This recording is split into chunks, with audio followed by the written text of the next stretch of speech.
उस रात की शुरुआत बिल्कुल सामान्य थी, लेकिन मुझे नहीं पता था कि वो रात मेरी ज़िंदगी की सबसे डरावनी रात बनने वाली है। मेरा नाम आरव नहीं है, लेकिन इस कहानी के लिए तुम मुझे आरव ही मान सकते हो। मैं उत्तराखंड के एक छोटे से गांव में अपने दोस्त रोहित के साथ गया था। वो गांव शहर से काफ़ी दूर था, जहां नेटवर्क मुश्किल से आते थे और रात होते ही सन्नाटा ऐसे छा जाता था जैसे पूरी दुनिया ही सो गई हो। रोहित ने मुझे पहले ही बताया था कि उस गांव में एक पुरानी हवेली है जिसे लोग साबित हवेली कहते हैं। गांव के लोग कहते थे कि वहां कोई नहीं जाता और जो गया वो कभी वापस नहीं आया, या फिर वापस आया तो वो पहले जैसा नहीं रहा। मैंने ये बातें सुनी तो मुझे हंसी आई। मुझे हमेशा ऐसी कहानियों पर यकीन नहीं था। मैंने रोहित से कहा, चल ना, आज रात वहीं चलते हैं, देखता हूँ कितना सच है इन कहानियों में। रोहित का चेहरा एकदम बदल गया। उसने मना किया, बहुत मना किया, लेकिन मैं नहीं माना। आखिरकार उसने हाँ कर दी, लेकिन उसकी आंखों में डर साफ दिखाई दे रहा था। रात के करीब 12 बजे हम दोनों उस हवेली की तरफ निकल पड़े। रास्ता बहुत सुनसान था। पेड़ों की परछाई जमीन पर अजीब अजीब आकृति बना रही थी। हवा चल रही थी, लेकिन ऐसा लग रहा था जैसे कोई फुसफुसा रहा हो। जब हम हवेली के पास पहुंचे तो मेरे कदम खुद ब खुद धीमे हो गए। हवेली बहुत पुरानी थी। उसकी दीवारें टूटी हुई थी, खिड़कियां बिना कांच की थी और दरवाज़ा आधा खुला हुआ।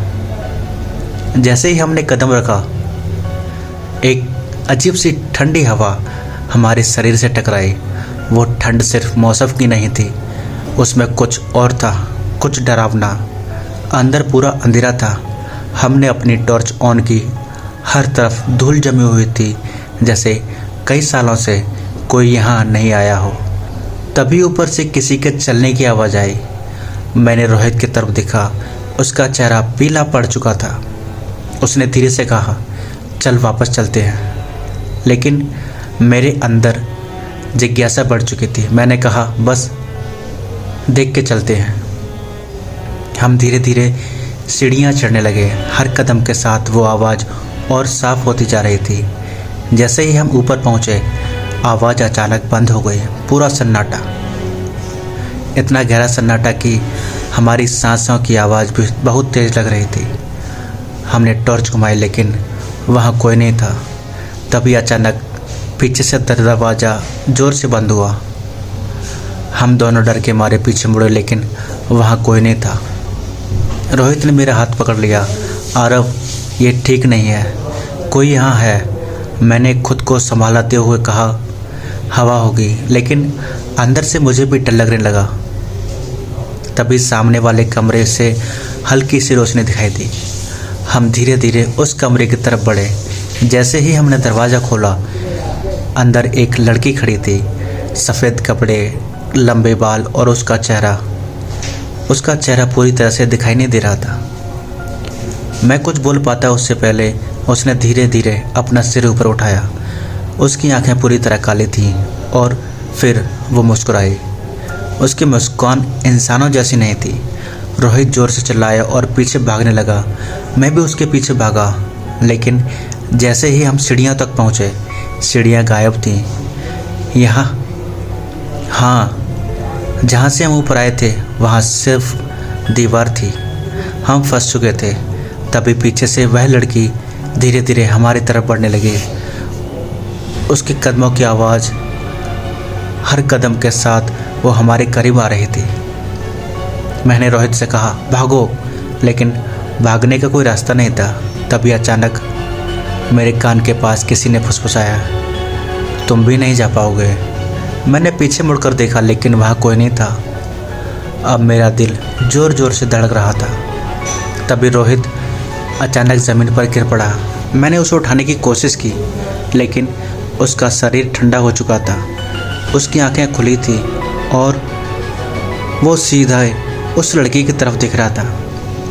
मैंने पीछे देखा, वो लड़की अब बिल्कुल मेरे सामने थी।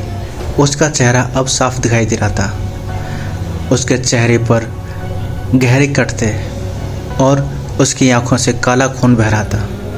उसने धीरे से अपना हाथ मेरी तरफ बढ़ाया और जैसे ही उसका हाथ मेरे कंधे को छुआ, मुझे ऐसा लगा जैसे मेरी पूरी आत्मा शरीर से निकल रही हो। मैं ज़ोर से चिल्लाया और फिर सब कुछ अंधेरा हो गया। जब मेरी आंखें खुली तो मैं अस्पताल में था।